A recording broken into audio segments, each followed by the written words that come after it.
এই দিনাজপুর শহরের বিশ্বনাথের অসংখ্য অগণিত মানুষের ভিতর থেকে আমাদেরকে এই মঞ্চে ময়দানে কবুল করেছেন, আসতে পেরেছি, বসতে পেরেছি।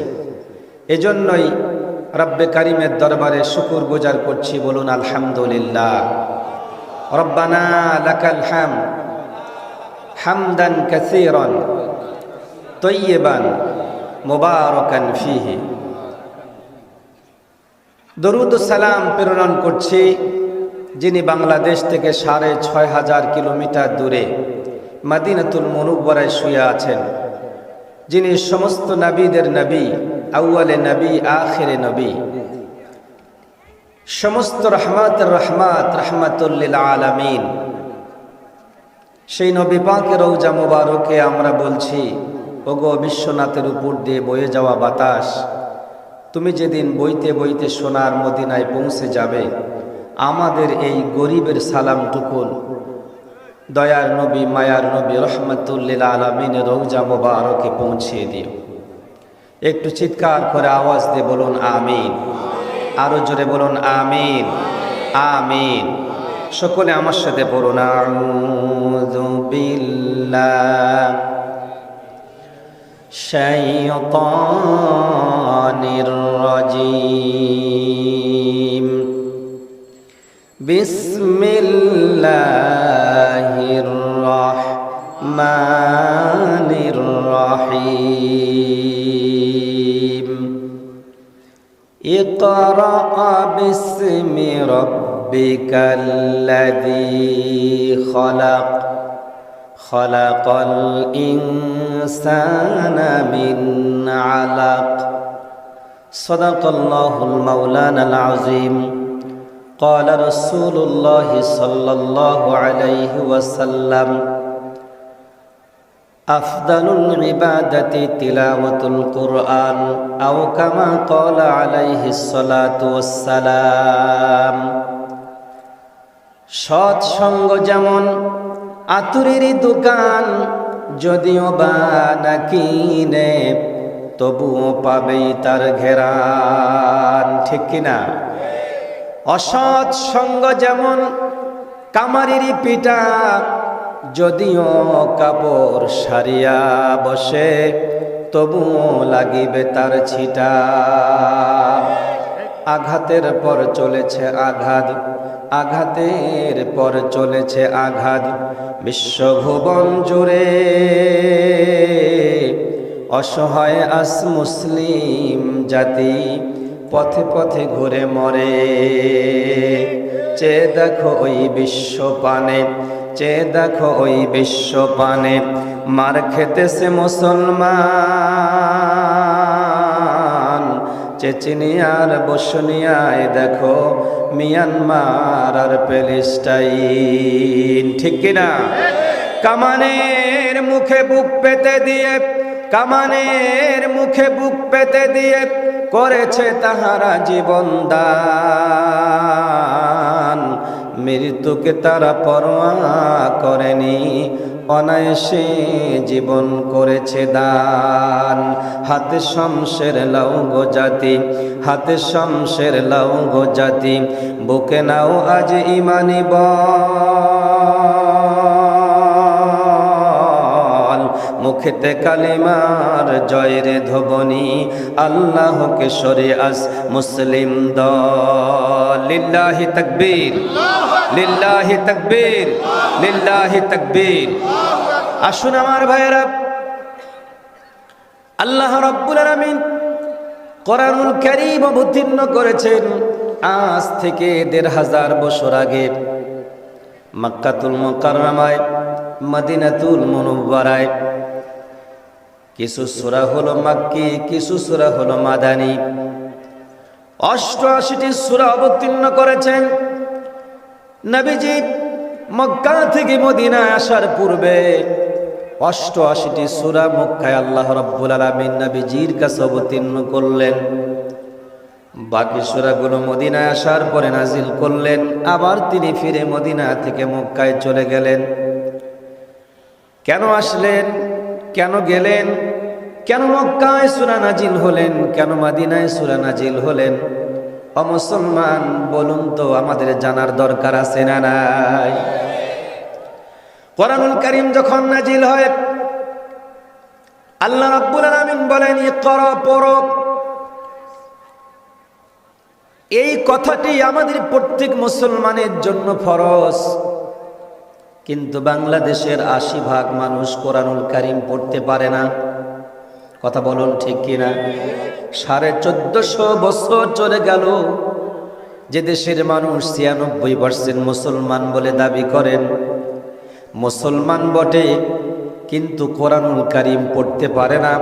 কোরআনুল কারীম পড়তে পারলো আবার বোঝে না, না বুঝার কারণে শরীয়তের আইন মানে না, না বুঝার কারণে ভণ্ডামি করে কোরআনুল কারীমের অপব্যাখ্যা করে। ঠিক না বেঠিক? কয়েকদিন আগে দেখলাম আমার দেশের একজন বাউল, আপনি বাউল তাতে আমার আপত্তি নাই, আপনি গান গান, আমি আপত্তি করি না, কিন্তু যখন আপনি কোরআনুল কারীমের বিরুদ্ধে কথা বলেন, কোরআনুল কারীমের ভুল অপব্যাখ্যা করেন, তখন আপনার ব্যাপারে গোটা মুসলিম জাতির পক্ষ থেকে আপত্তি আসে না নাই? ভাইয়েরা আমার, রাসূল কারীম সাল্লাল্লাহু আলাইহি সাল্লাম যখন পৃথিবীতে এসেছেন, তার মাতৃভাষা হলো আরবি। তদানীন্তন সময়ের যারা শিক্ষিত ছিলেন, বাউল ছিলেন, গায়ক ছিলেন, নায়ক ছিলেন, যারা সাহিত্যিক ছিলেন, তারা আরবিতে সাহিত্য রচনা করতেন, আরবিতে গান গাইতেন, আরবিতে সামা গাইতেন। ওই মানুষগুলো আরবি বুঝতেন। নবী করিম সাল্লাল্লাহু আলাইহি ওয়াসাল্লামের কাছে যখন কোরআন আসতে শুরু হলো, মক্কার সূরাগুলোর ভিতরে 3টি বিষয়ের উপর আল্লাহ রাব্বুল আলামিন বেশি প্রাধান্য দিয়েছেন। 1 নাম্বার তাওহীদ, আল্লাহ এক। 2 নাম্বার, এই যে আকাশ দেখছেন, জমিন দেখতেছেন, আকাশ এবং জমিনের মালিক বলুন তো কে? নবীজি বললেন আকাশ এবং জমিনের মালিক আল্লাহ পাক। ও মক্কাবাসীরা শোনো, এই দুনিয়াটা দুনিয়া থাকবে না। পাহাড়গুলো বালু, পাহাড়গুলো পাথর, পাহাড়গুলো মাটি, এই মাটি বালু পাথরের পাহাড়গুলো তুলোর মতো করে উঠতে থাকবে। আকাশ বিদীর্ণ হয়ে যাবেন, চন্দ্র সূর্যগুলো ছুটাছুটি করতে থাকবে। সমস্ত মানুষ, মৃত মানুষগুলোকে আবার জীবিত করা হবে। হাসরের মাঠ কায়েম হবে, সমস্ত মানুষগুলোকে হাসরের মাঠে তোলা হবে। মিজানের পাল্লায় ওজন দেওয়া হবে।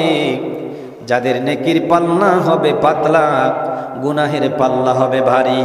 আল্লাহ বলবেন ওয়াসিকাল্লাযীনা কাফারু ইলা জাহান্নামা যুমারা, এদেরকে ধরো, হাতে পায়ে বেরি লাগাও, আর পিটিয়ে পিটিয়ে জাহান্নামের দিকে নিয়ে যাও। আমার ভাইরা, যেই লোকটা নামাজ পড়ে সে লোকটাও জান্নাতে যেতে চায়, যেই লোক নামাজ পড়ে না সেই লোকও জান্নাতে যেতে চায়।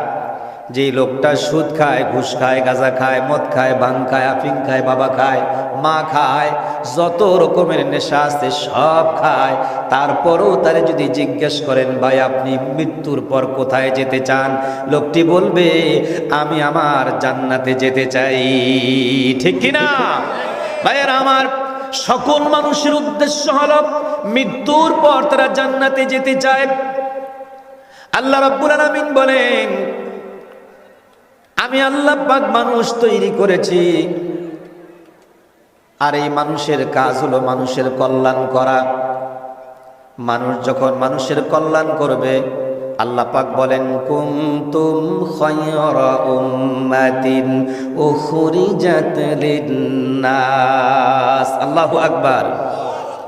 তা'মুরুনা বিল মা'রুফি ওয়া তানহাউনা আনিল মুনকার। তোমরাই হও শ্রেষ্ঠ উম্মত। আমার ভাইয়েরা, পৃথিবীর সব মানুষকে বললেন তোমরা উখরিজা, তোমাদেরকে বের করা হয়েছে। বলুন তো রূহের জগৎ থেকে পিতার উরসে কে এনেছেন? আওয়াজ দিয়ে বলুন।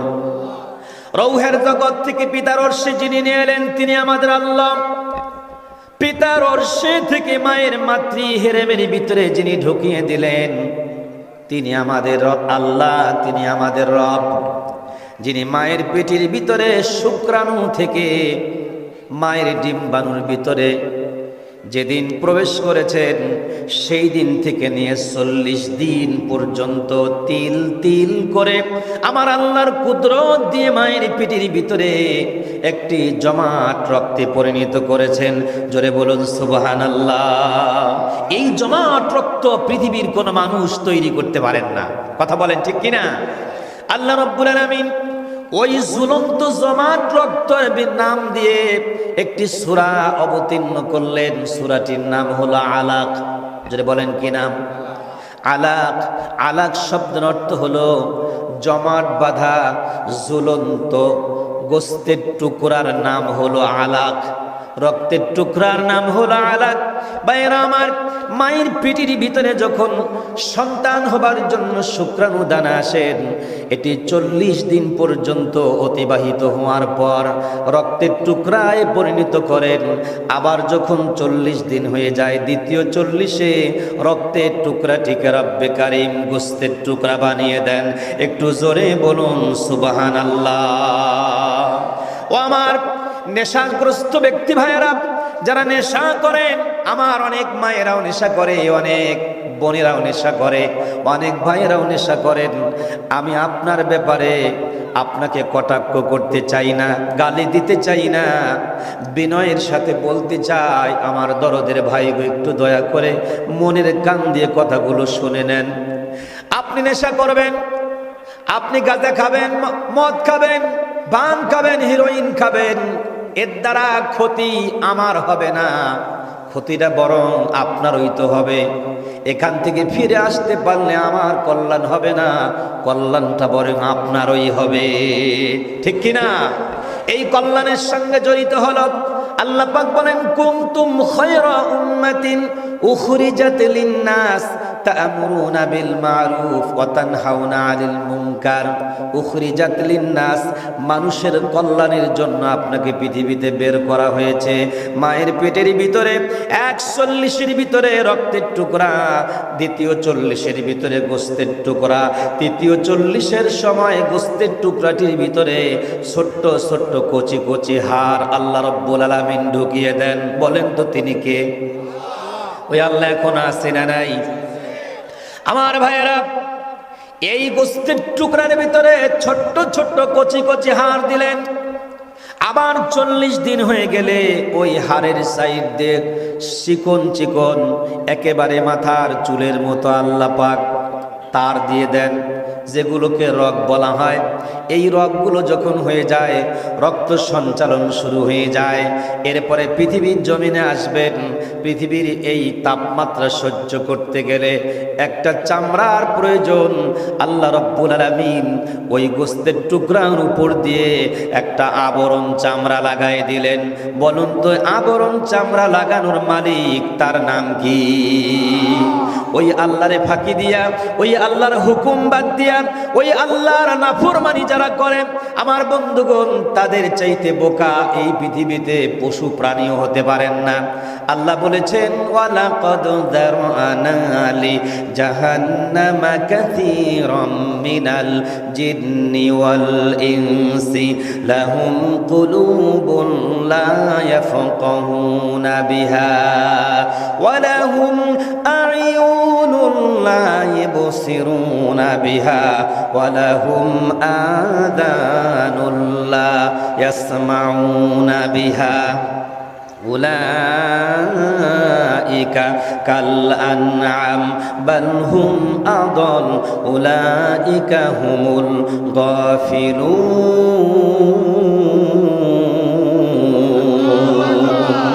আল্লাহ বলেন, আমি অধিকাংশ জিন এবং ইনসানকে তৈরি করেছি। ওয়ালাকাদ যারআনা লি জাহান্নামা কাসীরাম মিনাল জিন্নি ওয়াল ইনস, অধিকাংশ জিন এবং ইনসানদেরকে আল্লাহ পাক তৈরি করেছেন তারা জাহান্নামে যাবে। আমার বন্ধুগণ, নিজেকে প্রশ্ন করেন, আমি কি জাহান্নামে যাব না জান্নাতে যাব? আমি দাড়ি রেখেছি, জান্নাতে যাব না জাহান্নামে যাব? আমি নামাজ পড়ি, জান্নাতে যাব না জাহান্নামে যাব? আমি ব্যবসা করি, আমার এই ব্যবসা দিয়ে আমি জান্নাতে যাব না জাহান্নামে যাব? আমি চাকরি করি, আমার এই চাকরি দিয়ে জান্নাতে যাব না জাহান্নামে যাব? আমি রমজানে রোজা রাখি, এই রোজা দিয়ে জান্নাতে যাব না জাহান্নামে যাব? আমি হজ করলাম, এই হজ দিয়ে আমি জান্নাতে যাব না জাহান্নামে যাব? ও বিশ্বনাথের মায়েরা, আপনি পর্দা করেন, এই পর্দা দিয়ে জান্নাতে যাবেন না জাহান্নামে যাবেন? আপনি স্বামীর খেদমত করেন, এই খেদমত টুকুন দিয়ে জান্নাতে যাবেন না জাহান্নামে যাবেন? নিজেকে প্রশ্ন করেন। আপনার বাড়িতে বৃদ্ধ মা, বৃদ্ধ শাশুড়ি, বৃদ্ধ শ্বশুর রয়েছেন, তার খেদমত কতটুকুন করতে পেরেছেন?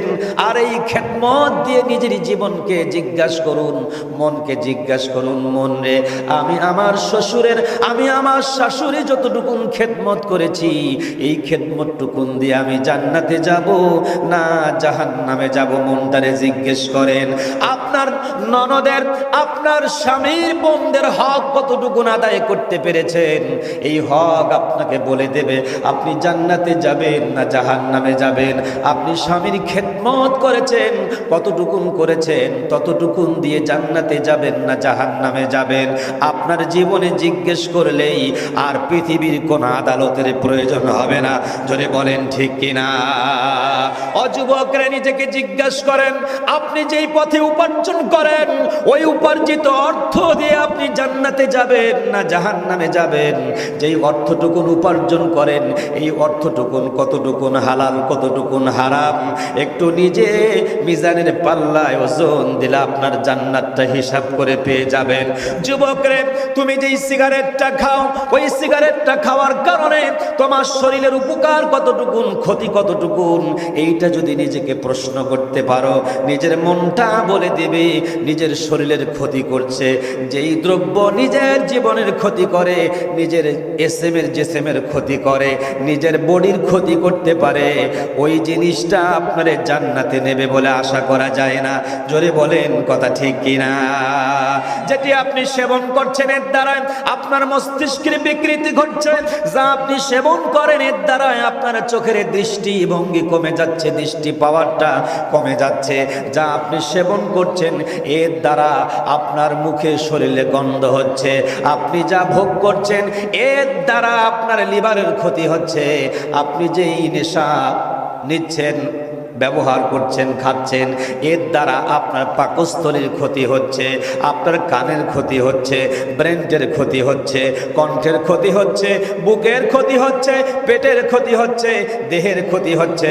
পরিবারের লোকেরা অশান্তির আগুনে দাউ দাউ করে জ্বলছে। জোরে বলুন তো, কথা ঠিক না বেঠিক?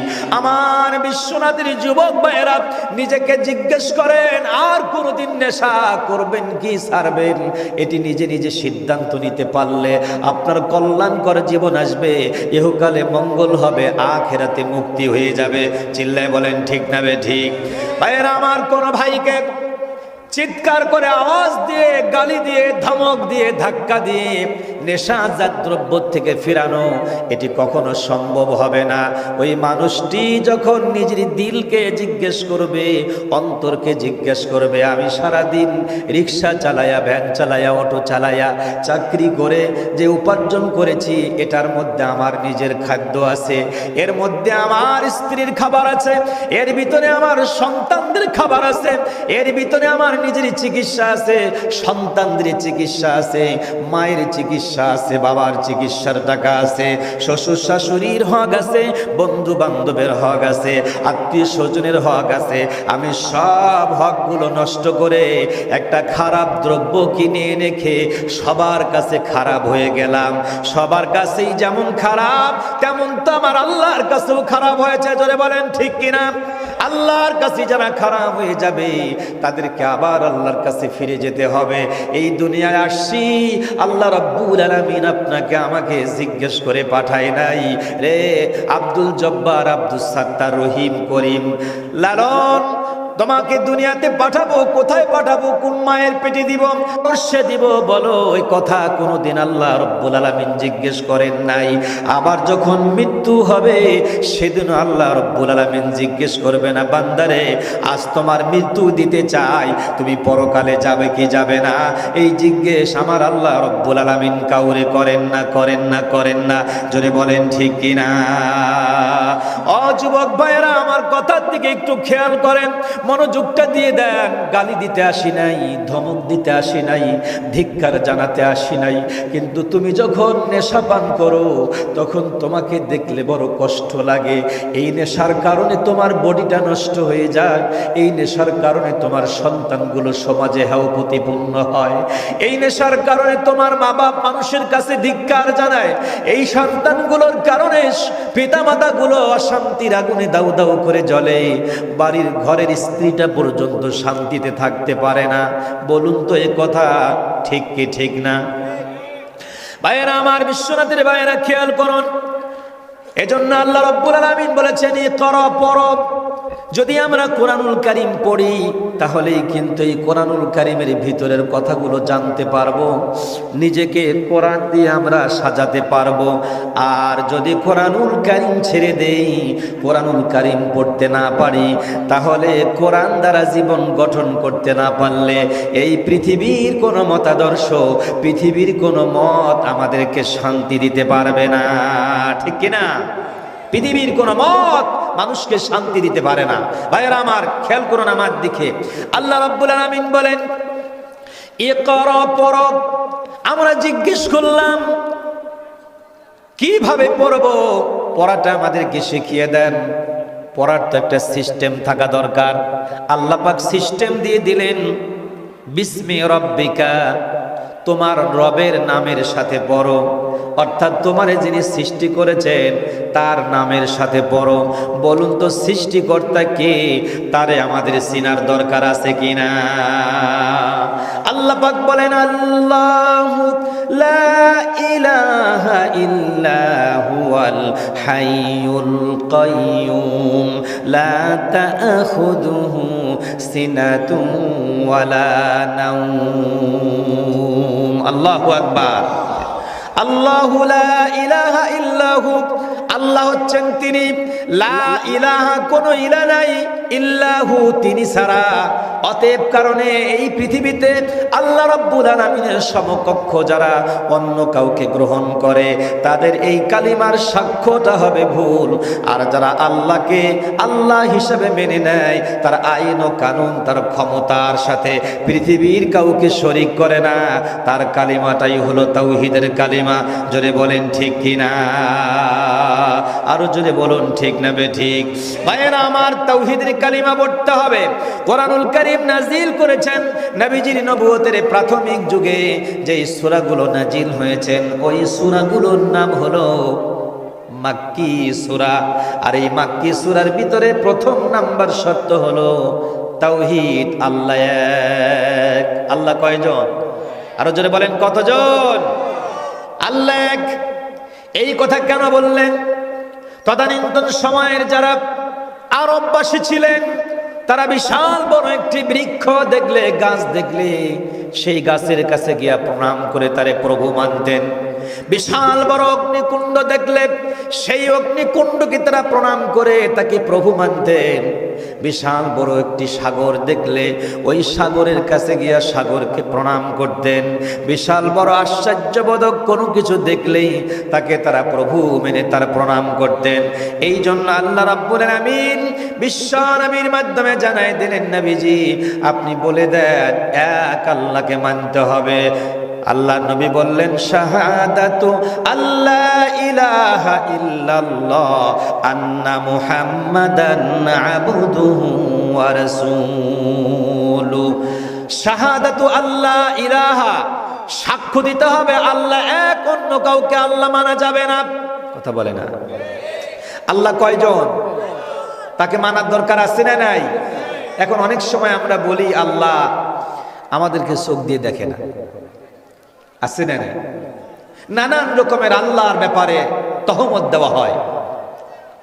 ভাইয়েরা আমার, দ্বিতীয় নাম্বার হলো এই যে কথাটি বলতেছিলাম, শাহাদাতু আল্লাহ ইলাহা ইল্লাল্লাহ, আল্লাহ ছাড়া অন্য কাউকে ইলা মানা যাবে না, এটার একটি ঘটনা আপনাদের কাছে উপস্থাপন করলে খুব অতি সহজে বুঝতে পারবেন।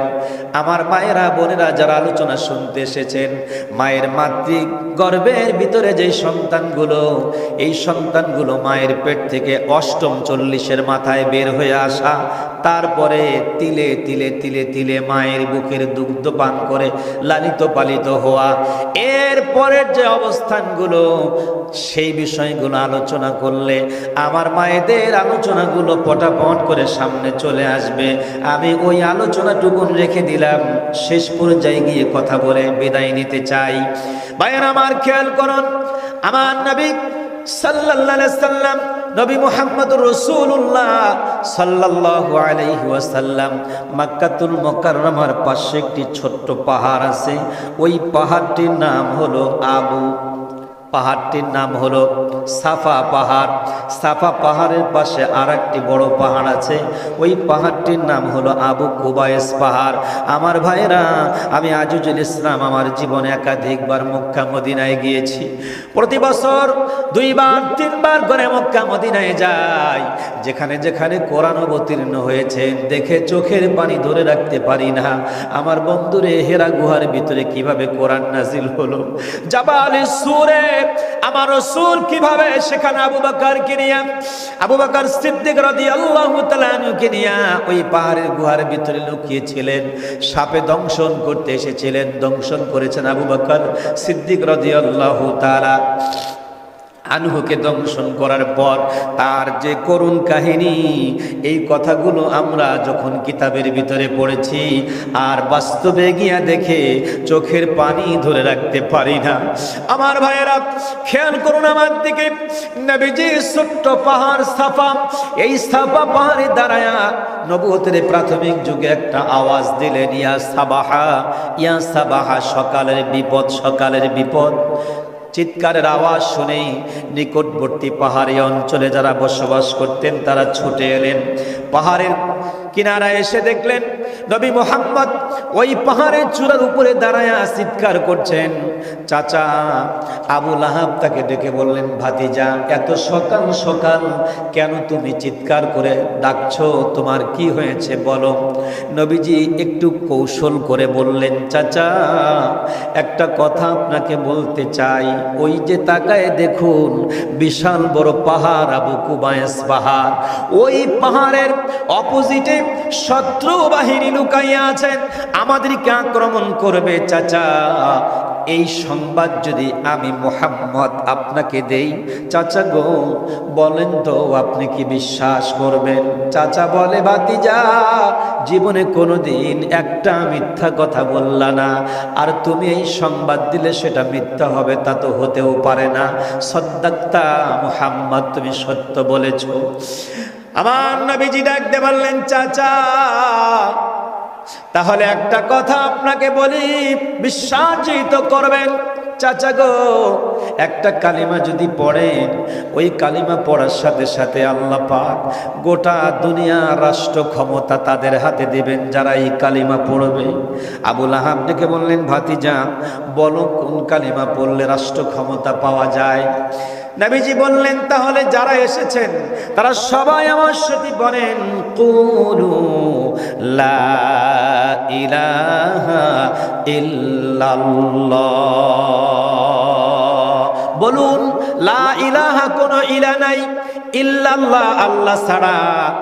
আবু লাহাব বুঝতে পারলো আমরা মক্কা নগরীতে আমাদের তৈরি করা যে আইন কানুন দিয়ে মক্কা পরিচালনা করি, মুহাম্মদ এটা চায় না, মুহাম্মদ এটা চায় না। মুহাম্মদ চায় তার উপরে যে কোরআন অবতীর্ণ হয়েছে সেই কোরআন দিয়া মক্কা নগরী চালাতে, অতএব মুহাম্মদকে চালাতে দেওয়া হবে না। মুহাম্মদ সত্যবাদী, এটা আবু লাহাব জানতেন। মুহাম্মদ সাল্লাল্লাহু আলাইহি ওয়াসাল্লাম মিথ্যা কথা বলেন না, সেটাও জানতেন। মুহাম্মদ সাল্লাল্লাহু সাল্লাম একজন ভালো মানুষ, চরিত্রে তার কোনো দাগ নাই।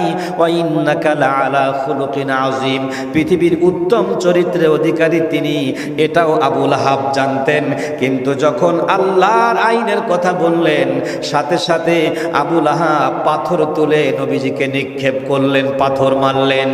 আল্লাহ রাব্বুল আলামিন এই আবু লাহাবের ব্যাপারে সাথে সাথে আয়াত অবতীর্ণ করে জানায় দিলেন, তাব্বাত ইয়াদা আবি লাহাবিন ওয়া তাব, আবু লাহাবের দুই হাত তার মাল সামানা ধ্বংস হয়ে যাক। আমার ভাই, নবীজির কাছে 88টি সূরা অবতীর্ণ হয়েছেন। এই 88টি সূরা দিয়ে মক্কা নগরীকে সাজানোর জন্য প্রাণপর চেষ্টা করেছেন। আল্লাহ নবীকে আল্লাহ পাক নির্দেশ দিলেন, নবী এখান থেকে তুমি মক্কা থেকে মদিনায় চলে যাও। মদিনায় যখন চলে গেলেন, নবীজি মদিনায় 10 বছর রাষ্ট্র ক্ষমতার মালিক যখন হয়ে গেলেন, রাষ্ট্রীয় নায়ক যখন হয়ে গেলেন, রাষ্ট্রের চেয়ারে বসে যে আইন পাশ করলেন, মক্কার লোকেরা ওই আইনটা মানতে বাধ্য হয়েছেন। এই 88টি সূরা নাজিল হওয়া পর্যন্ত নবীজির কাছে ক্ষমতার চেয়ারটা ছিল না। কিন্তু যখন তিনি মদিনায় গেলেন, মদিনায় যাওয়ার পরে যখন ক্ষমতার চেয়ারটা পেয়ে গেলেন, তখন নবীজির আইন ও কানুন দিয়া কাফেররাও পরিচালিত হয়েছেন। জোরে বলেন ঠিক কিনা? আপনাদেরকে বলতে চাই, কোরআন তো 1450 বছর থেকে আমাদের এদেশে আছে। যদি বলেন আছে না নাই? কোরআন আছে, হাদিস আছে, আলেম আছে, ইমাম আছে, মুয়াজ্জিন আছে, মাদ্রাসার শিক্ষক আছে, শিক্ষিকারা আছে। তারপরেও আমাদের এদেশে শান্তি নাই। দেশের টাকা পয়সা লুটে পুটে বিদেশের মাটিতে পাঠালো যারা, তারা কি কোরআনওয়ালা? কথা বলে না।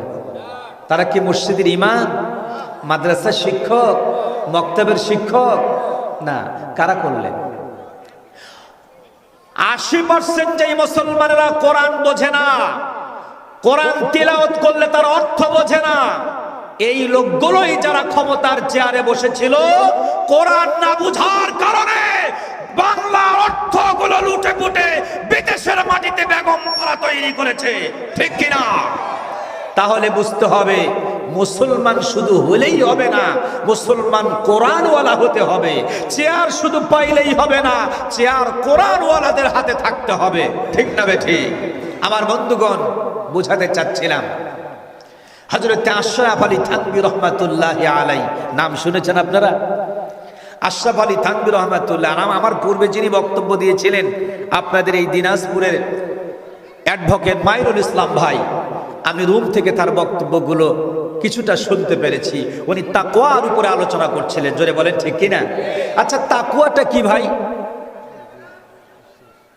তাকওয়াটা সাহাবীরা গিয়ে আমার রাসূলকে জিজ্ঞেস করলেন, ইয়া রাসূলুল্লাহ, ইয়া হাবিবাল্লাহ, তাকওয়া কি? নবীজি বললেন, ইন্নী হা হুনা, তাকওয়া হচ্ছে তোমার অন্তরের ভিতরে। আগামীকাল সকালবেলা সুবহানাল্লাহ বলবেন। একটু জোরে বলে, আরো জোরে বলে। তাকওয়া হলো অন্তরের ভিতরে। দেখেন অন্তরটা কেমন। উদাহরণ, আশরাফ আলী থানভী রহমাতুল্লাহ আলাইহি বলেছেন, আপনাদের এই এলাকায় বিড়াল আছে? বাসায় বিড়াল আছে নাকি? এখন তো শৌখিনভাবে বিদেশি বিড়াল পোষা হচ্ছে, ঠিক না? এক একটা বিড়ালের পিছনে সারাদিনে অন্তত 50 টাকা 100 টাকা খরচ। আমার ভাইরা, একজন মহারাজ, তার বাসায় ছিল বিড়াল। বিড়াল তিনি পুষতেন, বিড়ালকে খুব ভালোবাসতেন। বিড়ালের বাবা হিসাবে একজন সাহাবীর নাম আবু হুরায়রা রাখা হয়েছেন। জোরে বলেন ঠিক কিনা? এই আবু হুরায়রা হলো সেই আবু হুরায়রা যিনি 5374টি হাদিস মুখস্থ করেছেন। সেই হাদিসের বর্ণনা দিয়েছেন। ইনি হলেন সেই আবু হুরায়রা যাকে বিড়ালের বাবা বলে আমার রাসূল সম্বোধন করেছিলেন। একজন মহারাজ, তিনি বিড়াল পুষেন। বিড়াল তার বড় ভালো আদর যত্ন করে পুষেন। পুষতে পুষতে বিড়ালটা তার পোষ মেনে গেল। তিনি একদিন এইরকম কেরোসিন তেল দ্বারা যে বাতি জ্বলে, ওই বাতিকে আপনাদের দিনাজপুরে কি বলে? কুপি।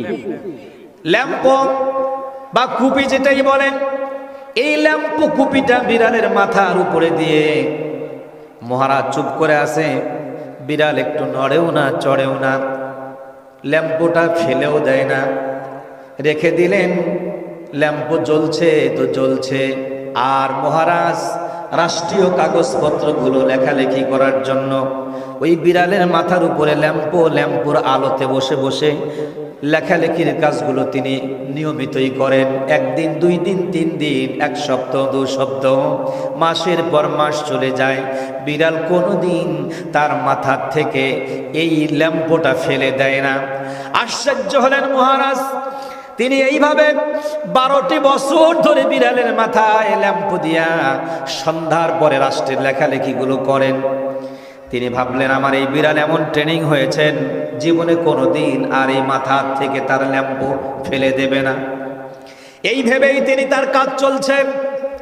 হঠাৎ একদিন একজন মন্ত্রী মহারাজের বাড়িতে আসলেন, দরবারে আসলেন। এসে দরজায় দাঁড়ায়া দেখতেছেন কি ব্যাপার। নিচের দিকে তাকায় দেখলেন ল্যাম্পের নিচে অন্ধকার, অন্ধকারে একটা বিড়াল বসে আছে, আর বিড়ালের মাথার উপরে ল্যাম্প দিয়ে মহারাজ লিখতেছেন। দেখে তিনি আশ্চর্য হয়ে গেলেন। জিজ্ঞেস করলেন, মহারাজ এ কেমন আশ্চর্য ব্যাপার, বিড়ালের মাথার উপরে চেরেক দিয়ে ল্যাম্প দিয়ে রাষ্ট্রীয় লেখালেখি করেন, বিড়াল তো মাথা ঝাড়ি দিয়ে ফেলে দেবে। মহারাজ ধমক দিয়ে বললেন, মন্ত্রী শোনো, আমার এই বিড়ালের ট্রেনিং হয়েছে 12 বছর। এই 12 বছরে কোনো একদিনও তিনি তার মাথায় থেকে এই ল্যাম্পটা ফেলে দিল না, আর তুমি বলছো ফেলে দিবে। মন্ত্রী বলছেন, মহারাজ আপনার বিড়ালের 12 বছরের ট্রেনিং, পরীক্ষা কি কখনো নেওয়া হয়েছে, ইন্টারভিউকে নেওয়া হয়েছে? মহারাজ বললেন, না, ইন্টারভিউ বা পরীক্ষা তো কোনো দিন নেই নাই। মন্ত্রী বললেন, মহারাজ তাহলে আমি পরীক্ষা নিয়ে দেখতে চাই, আপনার বিড়াল কিন্তু ফেল করবে। মহারাজ বড় খেপে গেলেন। ডাক দিয়ে বললেন, মন্ত্রী 12 বছর ধরে বিড়ালের মাথায় চেরেক ল্যাম্প দিয়ে রাখছি, আর তুমি বলছো ফেলে দিবে, তা হতে পারে না। বলছে, না, ফেলে দেবে। যদি ফেলে দেয় তাহলে পুরস্কৃত করব, আর যদি ফেলে না দেয় তাহলে কিন্তু মন্ত্রী তোমার কল্লা চলে যাবে, শিরচ্ছেদ করে দেব, মাথা গর্দান থেকে নামায় দেব।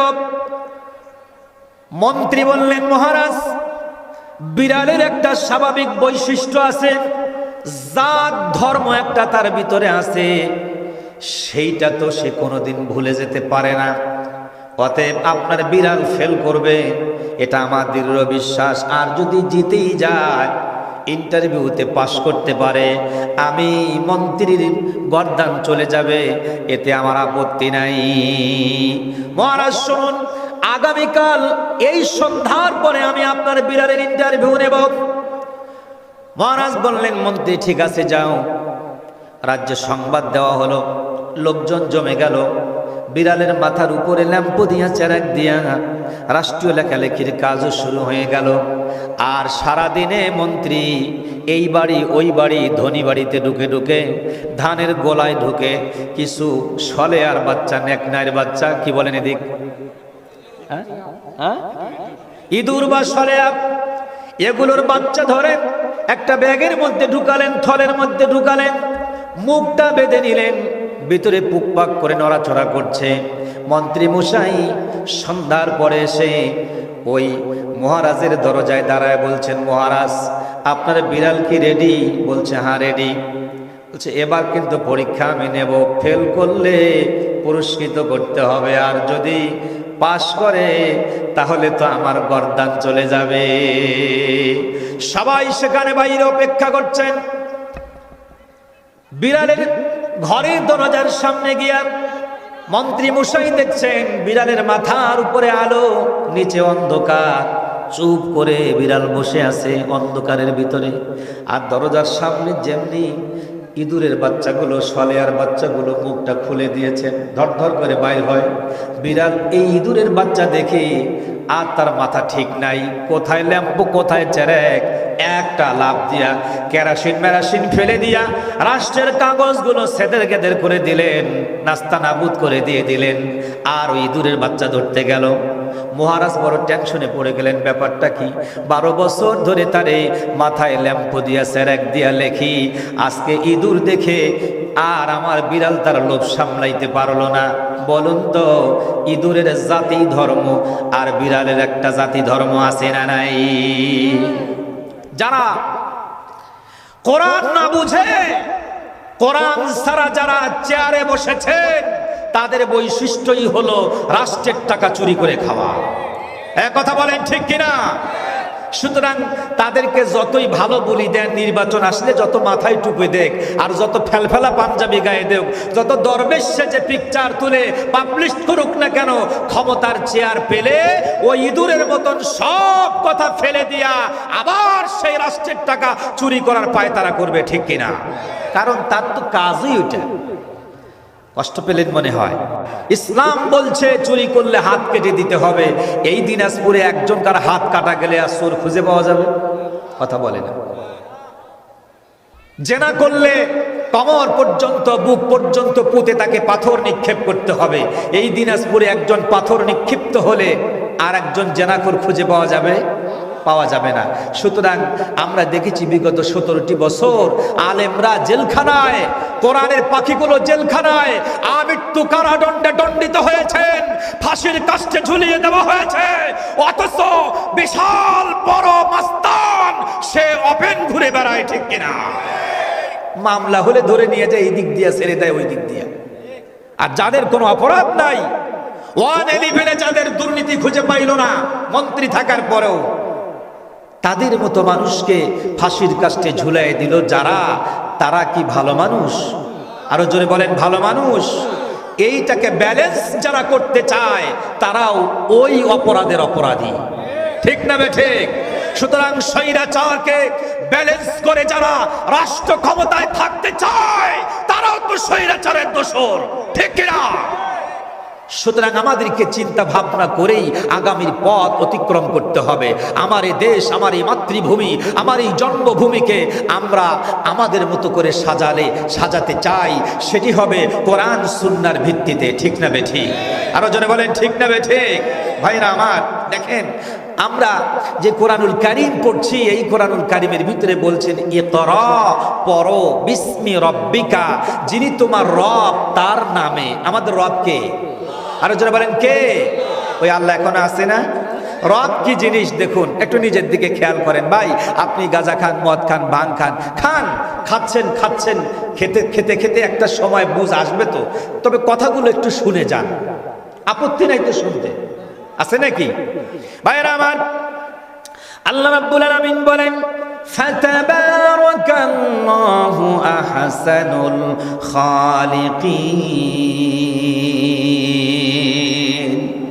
আমি আল্লাহ সবচাইতে সুন্দর করে আমার মানুষকে, আমার ইনসানকে তৈরি করেছি। সুবহানাল্লাহ বলে। আচ্ছা, আপনার আমার সৌন্দর্যটার দিকে একটু তাকায় দেখেন তো। এই সৌন্দর্যটার দিকে তাকাইলেও তো গাঁজা ছেড়ে দেওয়া যায়, যায় কি যায় না? আমার এই সৌন্দর্যের দিকে তাকালেও তো মদ ছেড়ে দেওয়া যায়, যায় কি না? আপনি এই পৃথিবীতে এসেছেন, আমার দিকে এখন খেয়াল করেন, আমি একটু আপনাদেরকে গভীরে নিয়ে যাই। এই হাতে আঙ্গুল কয়টি? আরো জোরে। কেন? এটা কি কখনো জিজ্ঞেস করছেন? এই 5টা আঙ্গুল তো এক সমান না, একটা একটু বেশি চিকন আর একটা একটু বেশি মোটা, কথা বলে। তো এই মোটাটা আবার সবচেয়ে খাটো কেন? এ তো কোনোদিন জিজ্ঞেস করলাম না। আল্লাহ, তুমি যে আমার এই দুনিয়াতে পাঠাইলা, তো আমার এই একটা আঙ্গুল এটা খাটো করে দিলা কেন? কুদরতটা কিরকম দেখেন আল্লাহ রাব্বুল আলামিন কিভাবে বান্দাকে তৈরি করেছেন। বান্দা তারপরও মন শান্তি হয় না। বান্দা 4টা আঙ্গুল, এই 4টা আঙ্গুল হচ্ছে আপনার কাজের জন্য। ওই যে খানা খেতে যখন বসেন, খানা এই আঙ্গুল দিয়ে নেড়ে চেড়ে সুন্দর করে সাজায়া গুজায়া নিয়ে মুখের কাছে নিয়ে আসার পর যদি এই বৃদ্ধা আঙ্গুলটা না থাকে সভাপতি সাহেব, তাহলে এই মুখের মধ্যে যে ভাত ঢুকাবেন, কিভাবে ঢুকাবেন? পিছনে একটা চকিদারের দরকার আছে কিনা? এই চকিদারটা শক্তিশালী, 4টা আঙ্গুলের চাইতে এর শক্তি বেশি, পাওয়ার বেশি, কিছু হলেই আঙ্গুল দেখা কয় হেটা হেটা, কথা বলে না। তাহলে এর এত পাওয়ার, পিছন থেকে ধাক্কা মেরে সমস্ত খাবারগুলো মুখের ভিতরে দিয়ে দেয়। এই আঙ্গুলটা যিনি দিলেন তিনি আমার স্রষ্টা, তিনি আমার আল্লাহ। চিৎকার মেরে বলেন সুবহানাল্লাহ। একটা আঙ্গুলের মর্যাদাও তো আপনি রক্ষা করতে পারবেন না। এই আঙ্গুলটা না যদি অসুবিধা লাগে কেটে ফেলবেন। আঙ্গুলটা কেটে ফেলার পরে আপনি যে নেতার পেছনে স্লোগান দিচ্ছেন, ওই নেতারে যায় বলেন যে ভাই আমার আঙ্গুলটা আমার কাছে ভালো না, আপনার আঙ্গুলটা আমারে দেন। কয় তোর মতন চেলা আঙ্গুলটা আমার দরকার নাই, ঠিক কিনা? তাহলে এই আঙ্গুলটা যিনি দিলেন জন্মের পর থেকে মৃত্যু পর্যন্ত, এই আঙ্গুল দিয়ে আপনার খাবারগুলো আস্তে আস্তে করে মুখের মধ্যে প্রবেশ করিয়ে দেন যিনি, তিনি হলেন আমার আপনার আল্লাহ। আল্লাহু আকবার। ওই আল্লাহর ইবাদতের দরকার আছে না নাই? ওই হাত দিয়ে তুমি অসাধু খাবারগুলো খাও, একটাবার কি ভেবে দেখেছো ভাই যে আমার এই হাতটা যিনি দিয়েছেন তিনি কে? ওই আল্লাহ তো নিষেধ করে দিয়েছে এই খাদ্যগুলো, তুমি কেন খাও ভাই? ছেড়ে দাও, ছেড়ে দিয়ে দেখো তোমার জীবনটা কত সুন্দর হয়। ভাইয়েরা আমার, এখানেই শুধু শেষ নয়।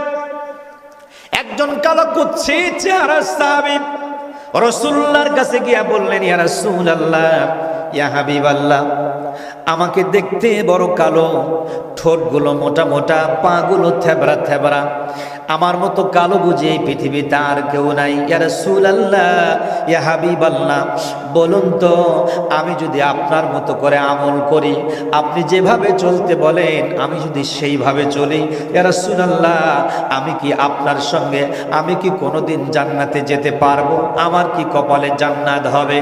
আমার নবী ডেকে বললেন, সাহাবীরা শোনো, তোমাকে দেখতে পৃথিবীর সবচেয়ে কালো, দেখতে খাটো, আর নাকটা মোটা, ঠোঁটগুলো থেবড়া থেবড়া, পাগুলো থেবড়া, তোমাকে দেখতে সুন্দর দেখা যায় না। কিন্তু তুমি যদি আমি নবীর মতো করে আমল করতে পারো, চলতে পারো, আমি রাসূলুল্লাহ কথা দিলাম কিয়ামতের দিন তুমি কুৎসিত কালো চেহারার মানুষটি আমি নবীজির সঙ্গে জান্নাতে থাকবে। আল্লাহু আকবার। তাহলে নবীজির আমলটা কেমন? আমার রাসূল কোনোদিন মিথ্যা কথা বলেন নাই, আমার রাসূল কোনোদিন ওজনে কম দেন নাই, আমার রাসূল কোনোদিন মানুষের হক নষ্ট করে নাই, আমার রাসূল কোনোদিন মায়ের হক নষ্ট করে নাই।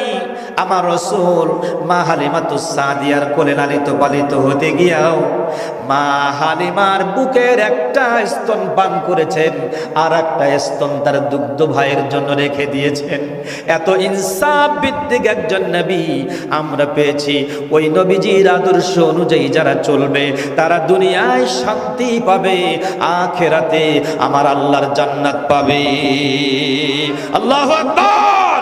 ভাইয়েরা আমার, কালো কুৎসিত চেহারার মানুষটিকে আমার রাসূল বললেন, ও সাহাবী শোনো, তুমি শুধু কালোই থাকবে না আর কুৎসিত থাকবে না, তুমি আমার মতো করে যদি আমল করে চলতে পারো, আমি নবীর সঙ্গে জান্নাতে থাকবে।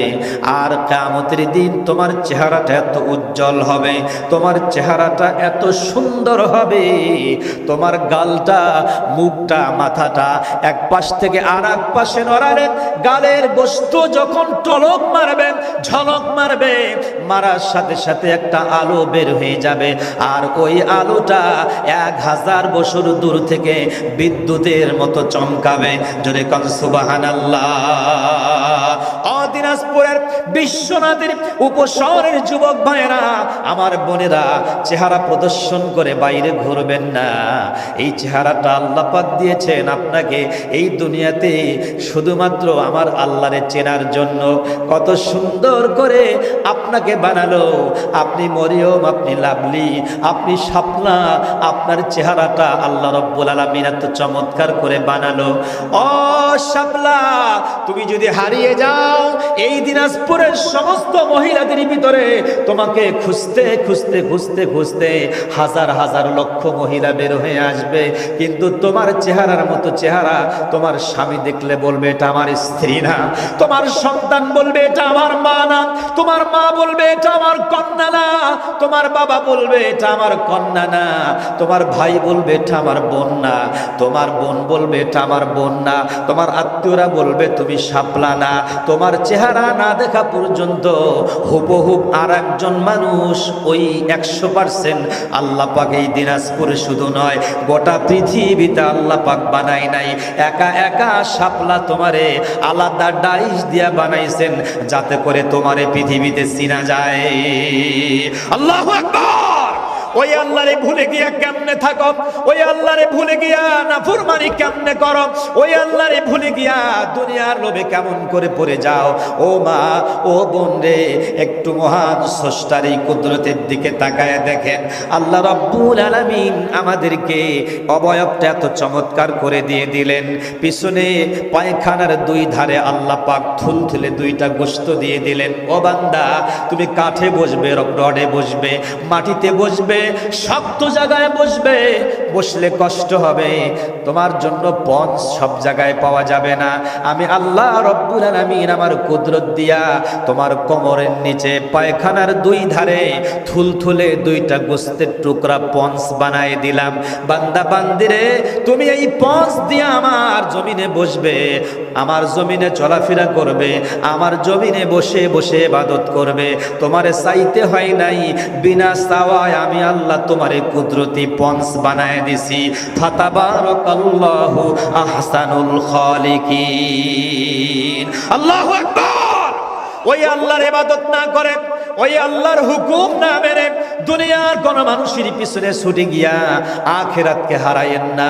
কিয়ামতের দিন মিজানের পাল্লায় ওজন দেওয়া হবে। আমার আল্লাহ পাক কোরআনুল কারীম অবতীর্ণ করেছেন।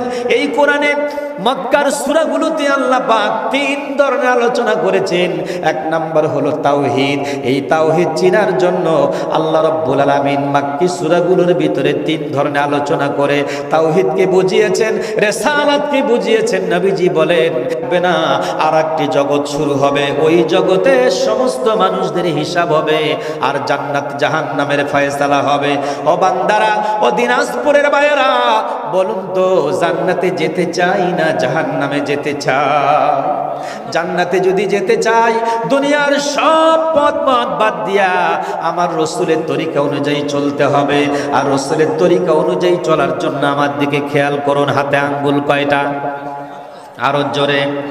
নবী আমার বললেন, বুনিয়াল ইসলামু আলা খামসিন, শাহাদাতু আল্লাহ ইলাহা ইল্লাল্লাহ, আন্না মুহাম্মাদান আবদুহু ওয়া রাসূলুহু, ওয়া ইকামিস সালাহ ওয়া ইতাইজ যাকাত ওয়াল হজ্জু ওয়াস সাওম রমাজান।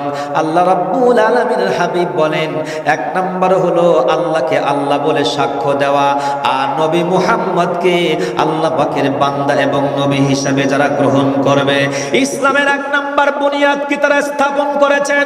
দুই নাম্বার হলো ইকামিস সালাহ। একজন নবীর উম্মত আল্লাহর বান্দা যখন সালাত কায়েম করবে, নামাজ আদায় করবে, ইসলামের দ্বিতীয় নাম্বার বুনিয়াদ স্থাপন করেছেন। ওয়া ইতাইজ যাকাত, সম্পদ বেশি হলে যাকাত বের করে দিয়ে দিবেন। এটা হলো আরেকটা। এরপরে আমার বন্ধুগণ, রমজানে রোজা রাখবেন। এরপরে হচ্ছে হজ করতে হবে, সম্পদ যদি বেশি হয় হজ করতে হবে। এই পাঁচটা কাজ যারা করবেন তারা ইসলামের বুনিয়াদ স্থাপন করেছেন। বন্ধুরে আমার, আমরা এক নম্বরে ফেল হয়ে যাই, শাহাদাতু আল্লাহ ইলাহা ইল্লাল্লাহ। আল্লাহকে আল্লাহ বলে সাক্ষ্য দেই, কিন্তু আল্লাহর আইন জমিনে কায়েম করতে চাই না। ঠিক কিনা? আল্লাহর আইন যারা সমাজে কায়েম করতে চায় না, আমার দিকে খেয়াল করেন, এই যুবকেরা আমার দিকে খেয়াল করেন। লা ইলাহা ইল্লাল্লাহ, আল্লাহ ছাড়া কোনো ইলাহ নাই। এই জিকির যদি মসজিদে বসে বসে 1 কোটি বার পড়েন, মসজিদ কমিটির কোনো সমস্যা আছে? কথা বলেন। রাজনৈতিক দলের কোনো সমস্যা আছে? তুই ওখানে বসে বসে 1 কোটি বার নয়, 5 কোটি বার লা ইলাহা ইল্লাল্লাহ, লা ইলাহা ইল্লাল্লাহ, লা ইলাহা ইল্লাল্লাহ 500 কোটি বার পড়লেও অসুবিধা নাই, বরং তোরে আরো খাবার দাবার দেব। কিন্তু লা ইলাহা ইল্লাল্লাহ, আল্লাহ ছাড়া কোনো ইলা নাই, এইটা যখন ব্যক্তি জীবনে নিয়ে আসবেন তখন তো আপনার দ্বারা ওজনে কম দেওয়া হবে না। কথা বলেন। আল্লাহর হুকুম হচ্ছে ওজনটা সঠিক দিতে হবে। কিন্তু আপনি ওজনে যখন কম দিবেন আর লা ইলাহা ইল্লাল্লাহ জিকির করবেন, এই জিকিরটা ওজনের ভিতরে আছে না নাই? তো ওজনে ঠিক নাই, মুখে আছে কালিমা। এই মুখের কালিমা দিয়া ওজনের সাথে মিলাইতে না পারলে জান্নাত কপালে জুটবে না। তো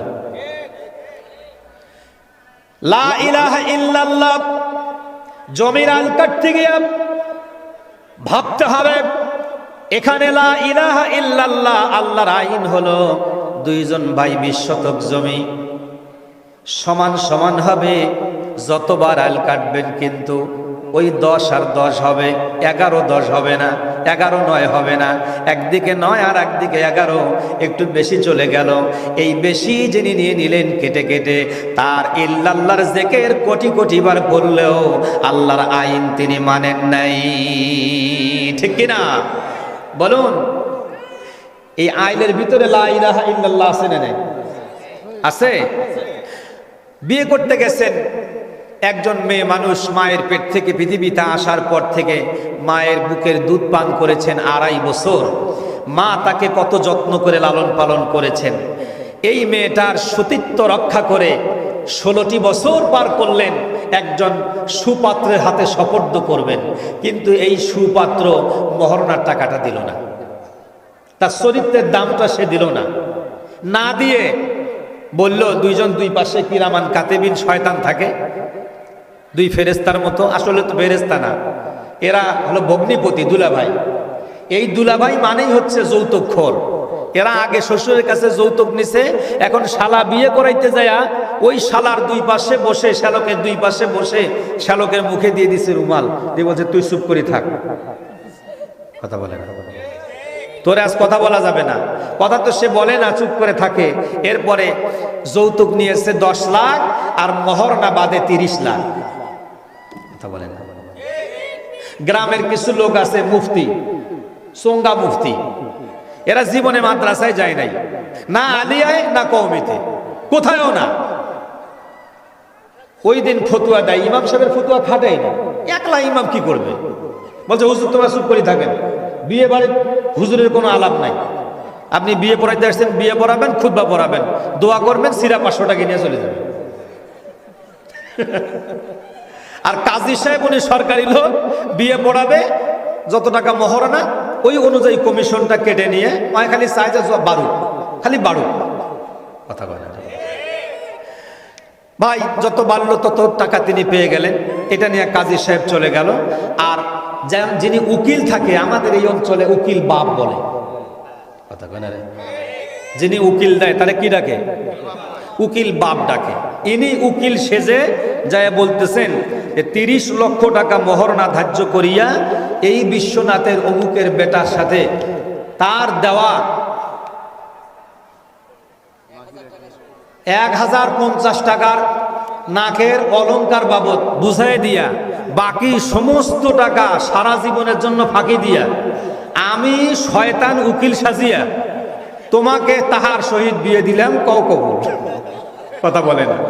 আর ওই সময় ওই চেংড়ি তখন চিন্তা করে যে বাপরে বাপ, মোর যে টাকা বাকি থুইছে দিবে না নাই, কথা কয় না।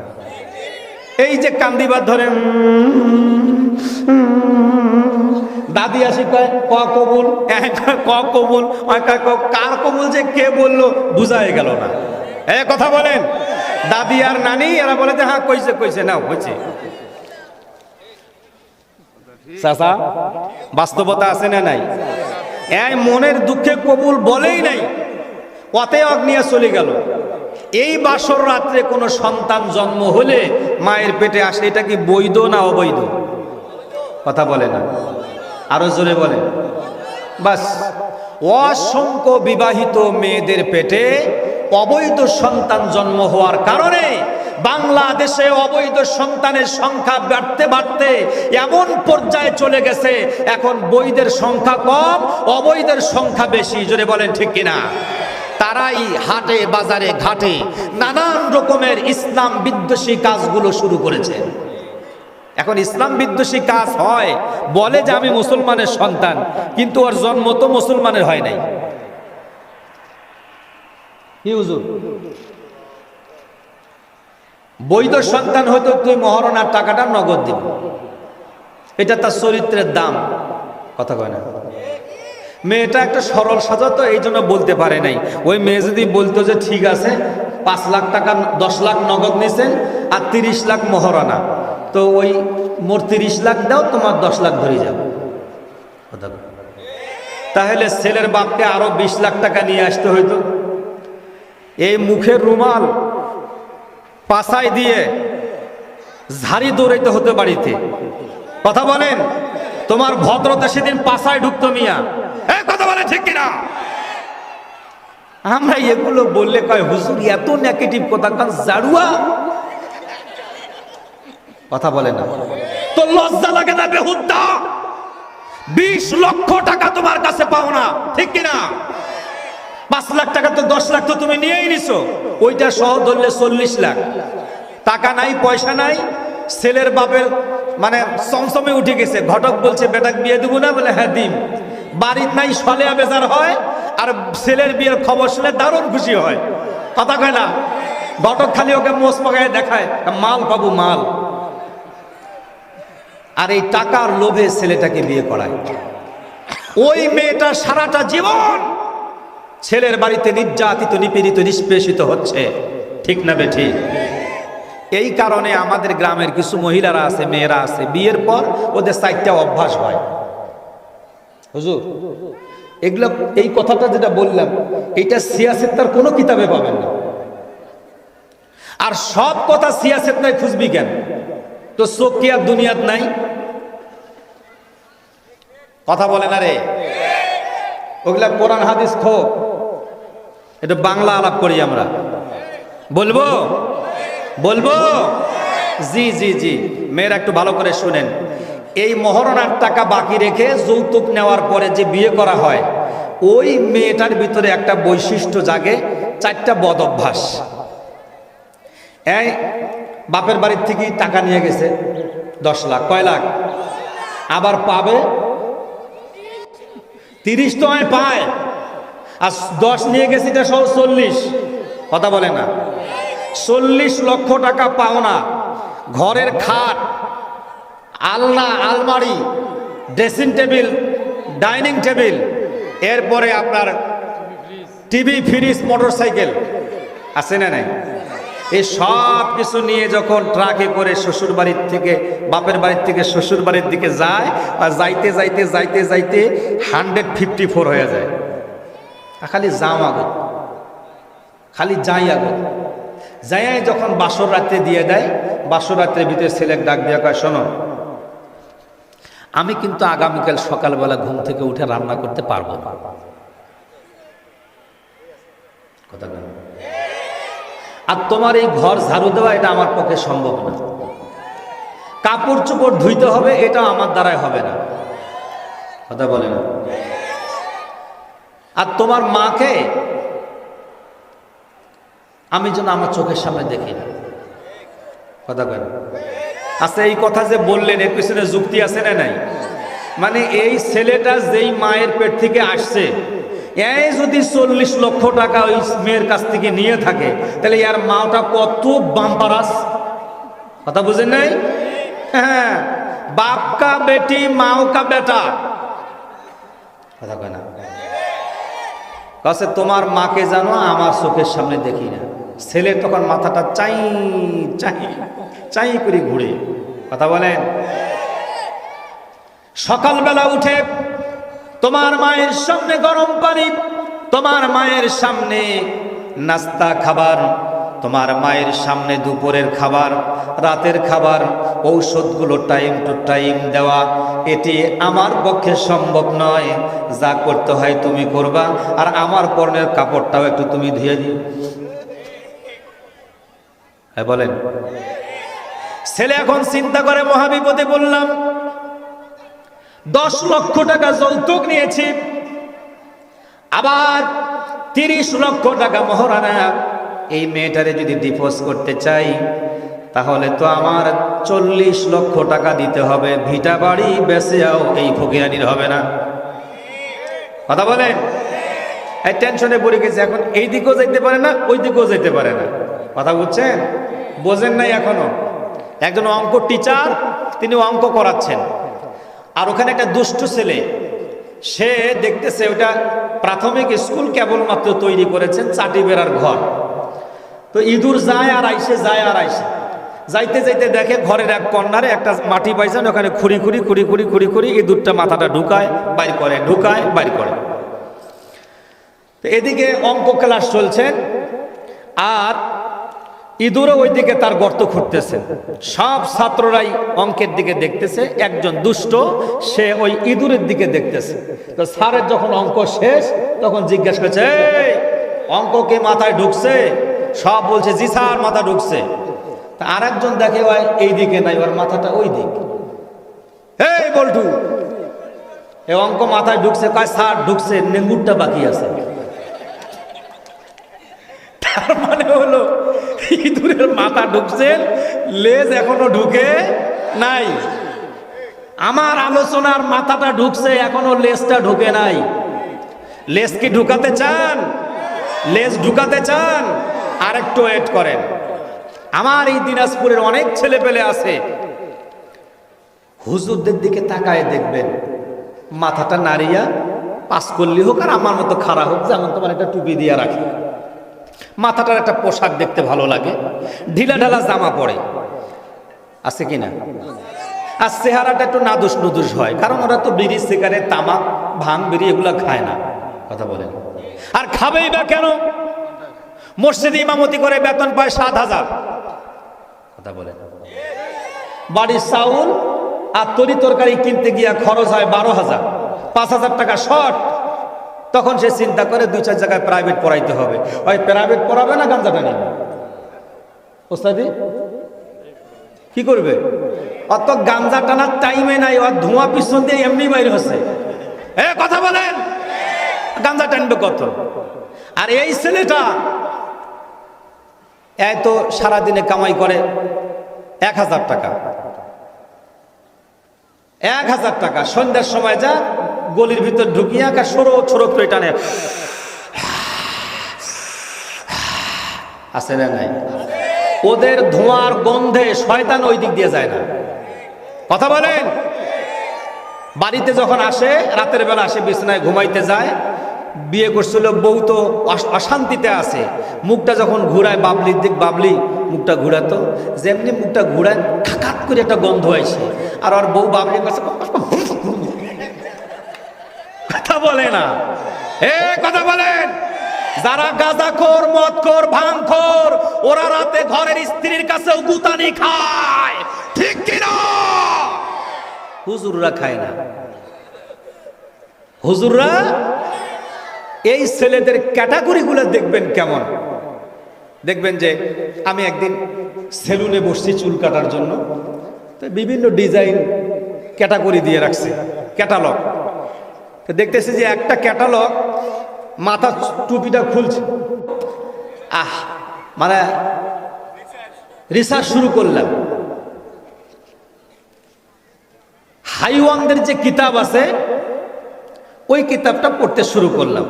দেখতেছি মুরগার মাথায় যে করাতের মতো একটা দাগ থাকে, ঠিক চুলের কাটিংটা ওই রকম। তা মুরগার চরিত্র নিয়ে তখন গবেষণা করলাম যে মুরগার চরিত্র হলো, এই যদি ডিমা করা মুরগির সিমটম পায়, তাহলে মুখটা একটু লাল লাল লাল লাল ভাব আছে, আর মুরগিটা কথা কয় না, কটকটানি হয়। তাহলে এই কটকটানি মুরগির সন্ধান পাওয়ার সাথে সাথে এই দেখেন পিঠার ধরে রে ভাই, পিটিয়ে গ্রামের এই মাথা থেকে ওই মাথায় নিয়ে যাবে। কথা বলে না। এরপরে যা হওয়ার তা হয়ে গেল। তো আমাদের সমাজের যারা এই মুরগা কাটিং চুল কাটে, এদের চরিত্র ওই মুরগাটার মতন জারুয়া। কথা বলেন, কথা বলেন। তাদের কাছে আমাদের মেয়েদের কোনো নিরাপত্তা থাকতে পারে না। আর মেয়েগুলাই বা নিরাপত্তা থাকবে কেমন করিয়া? বলবেন যে হুজুর এত টাকা যৌতুক দিয়ে বিয়ে হয়, এত টাকা মহারণা বাদে, টাকাও নেয় ছেলে, কারণটা কি? কারণ হলো, এখানে আলেম ওলামা আছে, মেয়েদের চরিত্রের দাম হলো মহারণা। তো এই মেয়ে তো আরো 3 বার এর আগে ধরা গেছে। কথা কয় না। শান্তি নাই ঘরে, চলে যায় ওই কাঞ্চন নদীর চরে। ওই যে হ্যালো কোথাকার ছেলে যে এলো, আর ওরের সাথে পালিয়ে গেল। কথা বলেন, নাই নাই নাই নাই নাই রে নাই, 3 মাস নাই। কথা বলেন, 3 মাস পর খুঁজে খুঁজে খুঁজে খুঁজে বাড়িতে নিয়ে আসে। আসার পরে দেখে যে হয় নাই, সন্তান সম্ভাবনা হয়ে গেছে।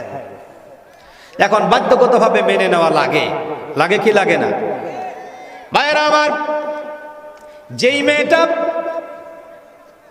স্বামীর আগেই ভিন্ন পুরুষের কাছে তার চরিত্রকে বিক্রি করে দিয়েছেন, সতীত্বকে নষ্ট করে ফেলেছেন, ওই মেয়েটা সতীত্বের দাম আর তার স্বামীর কাছে পাইতে পারে না। ঠিক কিনা?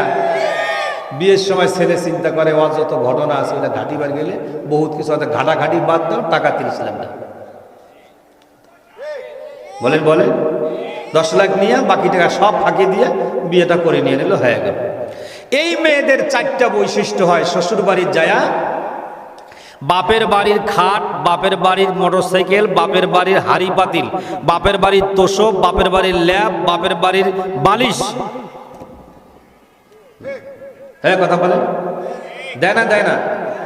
মেয়ের মা আরো 4 বছর আগে থেকে রেডি করতেছে, মেয়ে মোটরসাইকেল দিতে হবে জামাইকে, ঘরটা সাজে দেওয়া লাগবে, এই সেই অমুক তমুক, 2টা বালিশ, 2টা থালা, 2টা গ্লাস, 2টা প্লেট, 2টা জগ, 2টা বালতি, 2টা গামলা, 2টা চামচ, সব 2টা 2টা করে রেডি করছে। রেডি করে বিয়ের দিনে ট্রাকে করে দিয়ে দিয়েছেন। আর এই মেয়ে যাওয়ার পরে চিন্তা করে আমার তো নতুন কিছু কেনার দরকার নাই, এটা দিয়ে আগামীকাল থেকে বেগল খাওয়া আলাদা। এদিকে কি করবে ভাই? জুদা খাওয়া। ওই বাসর রাতে সিদ্ধান্ত হয়ে গেছে যে মুই কাল থেকে জুদা খাও। কথা কয় না? কথা কয় না? ছেলের বুদ্ধি আর খাটে না, ওই জুদা হয়ে গেল। এর একটা প্রবণতা হলো এই মেয়ের মা ওই আগ থেকে 6 বছর আগ থেকে এই চিন্তা ভাবনা করিয়া সব রেডি করে দিছে। এখন ওই মেয়ের খাইতে তোর কোনো অসুবিধা নাই। এখন জুদা খাওয়ার কাজটা কে করে দিল? এই মেয়ে করছে না মেয়ের মা করছে? জি। মেয়ের দোষ না মায়ের দোষ? আরো জোরে, মেয়ের দোষ না মায়ের দোষ? জি। এইরকম মা যদি থাকে তাইলে ওই মায়ের বেটিক বিয়ে করে নিয়ে গেলে তোর কপালও জীবনে সুখ হবে না। আর একটা বদ অভ্যাস হয়, এই মেয়েটা তখন কথায় কথায় বাপের বাড়ির তুলনা দেয়। কি দেয়? আরো জোরে বলেন। বাপের বাড়ির তুলনা, কথায় কথায় তর্ক করে, আর কোনো কিছু হলেই অভিশাপ দেয়, কোনো কিছু হলেই বাপের বাড়িতে গিয়ে অভিযোগ দেয়। যেই বাপ যেই মা মেয়ের অভিযোগ শুনে জামাইকে থ্রেট করে, ওই মা ওই বাবা হলো সবচাইতে বড় বদমাইশ। ঠিক কিনা? এদের কারণে সংসারে অশান্তির আগুন দাউ দাউ করে জ্বলে। এ যুবকেরা শোনো, যেই মেয়েটা কথায় কথায় তুলনা দেয়, কথায় কথায় তর্ক করে, কথায় কথায় অভিশাপ দেয়, কথায় কথায় শুধু অভিযোগ দেয়, এই 4টা বৈশিষ্ট্য যেই মহিলার ভিতরে থাকবে, খোঁজ নিয়ে দেখবেন ভালো করে, ওই মহিলার পেটের সন্তানকে যদি বিয়ে করো যুবক, কপালে সুখ তোমার কোনোদিন জুটবে না। আমার কাছ থেকে এটা লেখিনি। বিয়ের আগে ভালো করে খোঁজ খবর নেবেন, আর নিজেকে সৎ রাখতে হবে। নিজে সৎ থাকতে পারলেই আর একটা সৎ মেয়ে পাওয়া যায়। নিজে অসৎ হয়ে গেলেই আর একটা অসৎ মেয়ে আল্লাহ ওখানে সেট করে দিয়ে দেবেন। খালাকনাকুম আজওয়াজা, আল্লাহ জোড়ায় জোড়ায় সৃষ্টি করেছেন, তুমি যেমন সেও তেমন, তুমি যেমন সেও তেমন। কথা বলে না? আমার ভাইয়েরা, আমরা আসি কোরআনুল কারিমের দিকে।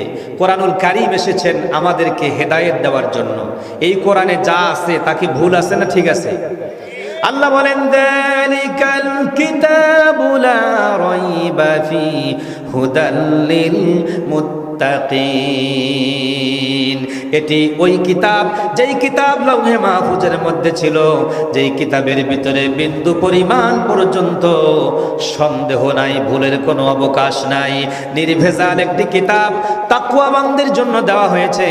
আমার ভাইয়েরা, তাকওয়াবান হলো তারা যারা অন্তরের ভিতরে অসাধু কোনো জিনিস চিন্তা ভাবনা করে না, দুনিয়ার কোনো হারাম খাদ্য খায় না, মানুষের হক নষ্ট করে না, লা ইলাহা ইল্লাল্লাহ ব্যক্তি জীবনের প্রতিটি অঙ্গনে অঙ্গনে পালন করে, লা ইলাহা ইল্লাল্লাহ মুহাম্মাদুর রাসূলুল্লাহ, রাসূলুল্লাহর আদর্শ অনুযায়ী নিজের জীবনের ভিতরে লা ইলাহা ইল্লাল্লাহ যারা সেট করে নিয়েছে, তারা ব্যক্তি জীবনে ঈমানদার, ব্যক্তি জীবনে মুমিন। আর যারা লা ইলাহা ইল্লাল্লাহ মুহাম্মাদুর রাসূলুল্লাহ পারিবারিক জীবনে গঠন করেছেন, গোটা পরিবারের মা বাবা ছেলে মেয়ে নাতি পুতি সংসারে যারা আছে তারা সবাই লা ইলাহা ইল্লাল্লাহ মুহাম্মাদুর রাসূলুল্লাহ নবীজির তরিকা অনুযায়ী লা ইলাহা ইল্লাল্লাহ পরিবারে সেট করেছেন। ওই পরিবারটা পারিবারিকভাবে ঈমানদার, পারিবারিকভাবে মুসলিম, পারিবারিকভাবে মুমিন, পারিবারিকভাবে হলো তাকওয়াবান। আর যেই লোকটা এই কোরআনুল কারীমকে লা ইলাহা ইল্লাল্লাহ মুহাম্মাদুর রাসূলুল্লাহ সমাজের ভিতরে কায়েম করেছে, ওই লোকটা সামাজিক ঈমানদার। যেই লোকটা রাষ্ট্রের ভিতরে লা ইলাহা ইল্লাল্লাহ মুহাম্মাদুর রাসূলুল্লাহ কায়েম করেছে, ওই লোকটা রাষ্ট্রীয়ভাবে ঈমানদার। যেই লোকটা সামাজিকভাবে হলো, রাষ্ট্রীয়ভাবে হলো, আন্তর্জাতিকভাবে যারা লা ইলাহা ইল্লাল্লাহ মুহাম্মাদুর রাসূলুল্লাহ গ্রহণ করবে, তারা আন্তর্জাতিক ঈমানদার হবে। তারা আন্তর্জাতিকভাবে লা ইলাহা ইল্লাল্লাহ মুহাম্মাদুর রাসূলুল্লাহ মানতে বাধা দেবে, তারা আন্তর্জাতিক বেঈমান। রাষ্ট্রীয়ভাবে যারা আল্লাহর আইনকে প্রতিষ্ঠা করতে বাধা দেয়, তারা রাষ্ট্রীয় বেঈমান। যারা সামাজিকভাবে আল্লাহর আইনকে প্রতিষ্ঠা করতে বাধা দেয়, তারা সামাজিক বেঈমান। পারিবারিকভাবে যারা আল্লাহর আইনকে মানে না, তারা পারিবারিক বেঈমান। যারা ব্যক্তি জীবনে আল্লাহর কোরআন নবীর সুন্নাহ মানে না, তারা ব্যক্তি জীবনেই আল্লাহর আইনের বিরোধী, তারা মুমিন হতে পারে না। ঠিক বলেন ঠিক কিনা ভাইয়েরা? আমার রাসূলুল্লাহর আদর্শটা দেখেন। আজকে এখানে দুইটা ভাগ। এক ভাগ মুসলমান হলাম, আমরা মসজিদমুখী, আল্লাহর ঘরকে ভালোবাসি, আল্লাহর ঘরকে মহাব্বত করি, আল্লাহর ঘরের জন্য আমাদের জানমালকে ব্যয় করি। আর একটা ভাগ আছে দ্বীনি শিক্ষায় শিক্ষিত হতে চাই। এই যে কিছুক্ষণ আগে সন্ধ্যার পর থেকে নিয়ে মক্তবের বাচ্চাগুলোকে পুরস্কৃত করা হয়েছে। আমার দেশের প্রতিটি মুসলমানের ভিতরে কোরআনুল কারীমের জ্ঞান থাকবে, শিক্ষা থাকবে, তবেই ইকরা বিসমি রাব্বিকাল্লাযী খালাক, পড়ো তোমার প্রভু নামে যিনি তোমাকে সৃষ্টি করেছেন। আর কোরআন যদি না পড়েন তাহলে এই শিক্ষা ভিতরে প্রবেশ করবে না। যারা আছেন বলেন তো, আমাদের প্রতিটি সন্তান ছেলে মেয়েদেরকে ধর্মীয় শিক্ষা দেওয়ার দরকার আছে কিনা?